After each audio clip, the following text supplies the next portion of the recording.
D'accord. Alors, vous vouliez aussi parler de ce qui s'appelle les plans épargne pour les enfants en Israël et qui n'ont pas de véritables résultats. Alors, c'est très intéressant. Vous savez qu'il y a 2 ans de ça, le gouvernement d'Israël a décidé, au lieu de donner directement ce qu'ils pensaient donner des augmentations comme les partis religieux surtout le demandaient pour aider les familles nombreuses, ont décidé, que je pense qu'il est aussi une bonne idée, ça permet aussi à l'État de réduire la dépense ou de faire qu'elle est plus longue, de donner aux enfants, quand ils auront 18 ans ou 21 ans, de donner qu'ils aient un pécule avec eux. C'est ça.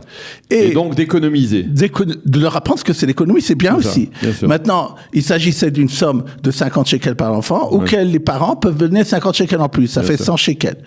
C'est à soi-même de chaque personne, pas une somme considérable. Maintenant, au niveau de l'État, il s'agit de plusieurs milliards de shekels par an que l'État donne aux différentes entreprises qui ont accepté de gérer 50 shekels par mois. Hein, 50 shekels si c'est l'État et la personne et les parents peuvent ajouter encore 50 shekels par mois pour que ça fasse 100 shekels et que ça fasse plus à 18 ans. Maintenant, l'État a donné au secteur bancaire et au secteur des fonds d'investissement, des compagnies d'investissement, la possibilité de gérer ces fonds. Elle a donné un appel d'offres, elle a essayé d'avoir les meilleurs frais de gestion pour les épargnants, et il s'agissait de beaucoup d'argent, il y a eu beaucoup de publicité là-dessus, et beaucoup de gens en parlaient là-dessus.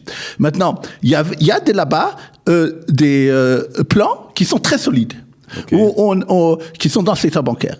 On vous assure 4% par an. Maintenant, ce qui se passe, c'est qu'effectivement, on peut pas savoir combien sera l'inflation dans plusieurs années, on peut pas savoir ça, si on va dans cette chose-là qui est solide, qui est par le secteur bancaire, on est fou 18 ans ou jusqu'à 18 ans, 21 ans, on ne bouge pas. On peut pas sortir de ça.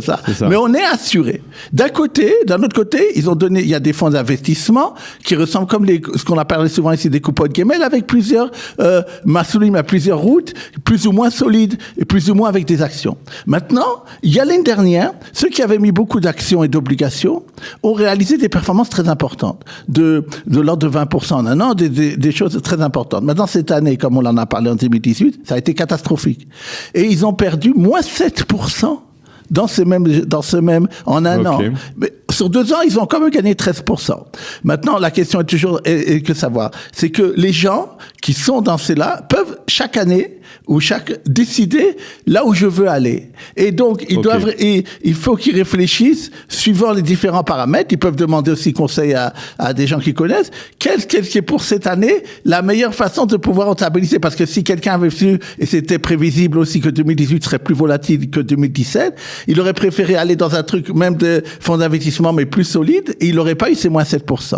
Une autre chose qu'ils ont fait remarquer, une dernière chose, que les économistes ont fait remarquer, et c'est pas normal, que ce moins 7%, c'est quand même bien plus faible que la moyenne de l'épargne à moyen terme qui sont dans les coupons de Gimel ou les carniches d'un fonds de retraite, ont été négatifs cette année, mais on parle de moins 2%. Et moins 7% montre qu'il y a quand même un problème par rapport à ça, il faut remarquer. Oui.